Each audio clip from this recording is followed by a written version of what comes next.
Hey guys, welcome back to another video, and today we're going to be reviewing 2023's Haunted Mansion. This video will be spoiler free, so you won't have to worry about any spoilers being ruined for you. Single mother Gabby has moved into the antique house of her dreams with her 9-year-old son Travis, but not long after stepping into the home, they become blatantly aware of the spirited tenants occupying the creepy home.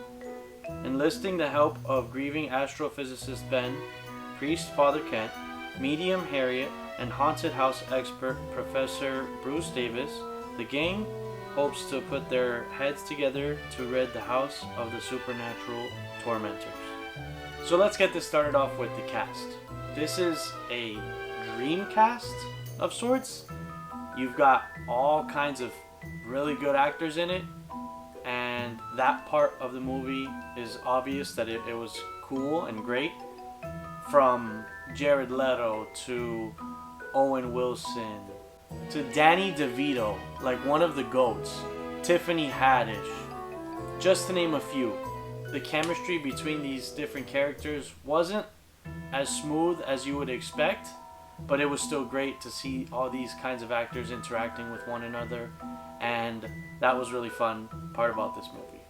Moving on to the story, I feel like the story made sense and it didn't make sense. It was kind of all over the place for me, and it was trying to pull on a lot of different themes and like heartstrings to make you feel the emotional parts a little bit later, and it just didn't make a lot of sense to me.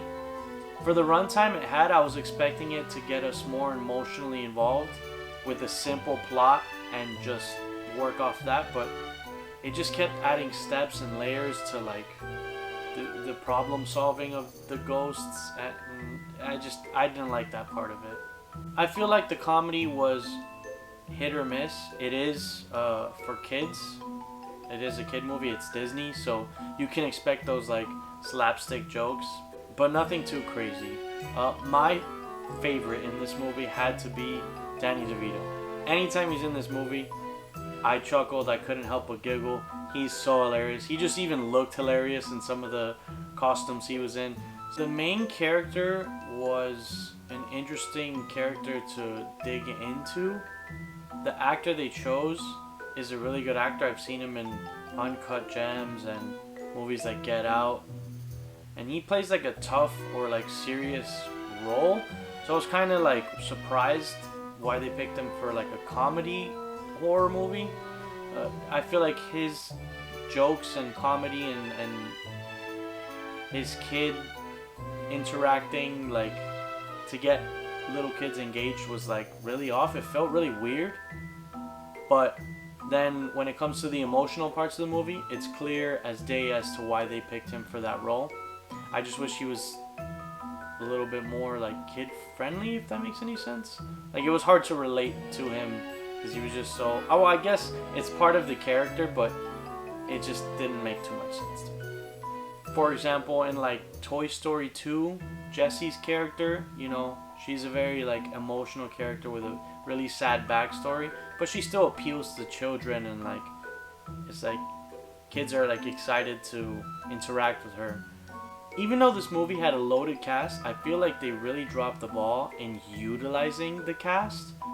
It feels like most of their money went to getting these like A-listers and B-listers and what have you to do nothing with it. Like, not a spoiler, but Winona Ryder's in this movie, and you would expect the Queen of Horror to have a big scene, and she was just in it for barely any times. Maybe that was part of the marketing for the movie, just utilizing the cast to get people to come watch it, but it was kind of a letdown to not see a lot of screen time in between these actors.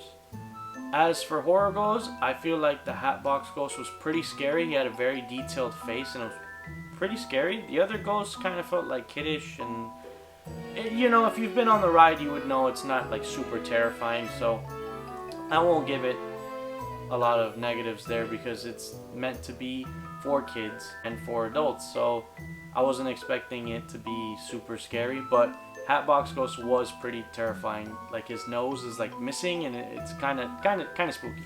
I do gotta say the visuals were pretty amazing.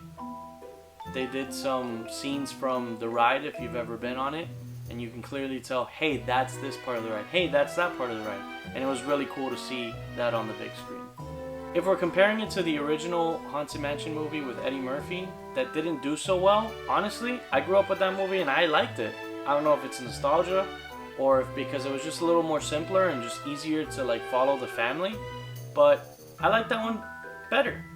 I've been seeing some comments online saying that this movie is a good movie to start your little ones or some kids on the horror genre, and I kind of agree with that, but honestly, there's just so many better things to watch, like my shirt, for instance, Stranger Things. That's not too scary, kid friendly. I think everyone would like it. But it does also remind me of like Goosebumps, like that old TV show that I grew up watching. I don't know if you watched it, but it was scary enough, not too scary. I personally had nightmares of like that gnome character and the puppet one, but other than that, it wasn't too scary, and I'd say this movie's along the same category. After all that being said, I do have to give this movie a 5 out of 10. Even though I did enjoy parts of it, I just didn't see the cast, the amount of money that went into it, the runtime to be worth it in the end. It's just so long, and some parts of the movie I was kind of bored, and some parts of the movie are kind of funny. It didn't do it all for me. It's not a bad movie by any means. I just don't think it is a movie that is to the standard of other ride adaptations like Pirates of the Caribbean. But honestly, no movie adaptation of any rides in anywhere or come close to Pirates of the Caribbean, so it's kind of not fair, but it is what it is. After giving this movie a 5 out of 10, I do have to say that this movie deserves a home popcorn rating. I wouldn't spend money to go see it in the movies. You can go see something else. Wait for it to come out on streaming. Throw it on Halloween with your little ones. It won't scare them too much. And it's a good movie to like conversate to and just have it in the background and laugh at the funny parts, but not something to take too seriously. But that's it for today's review, guys. If you had any other movies you wanted me to review, just drop it in the comment section down below. And as always, I'll see you on the next one.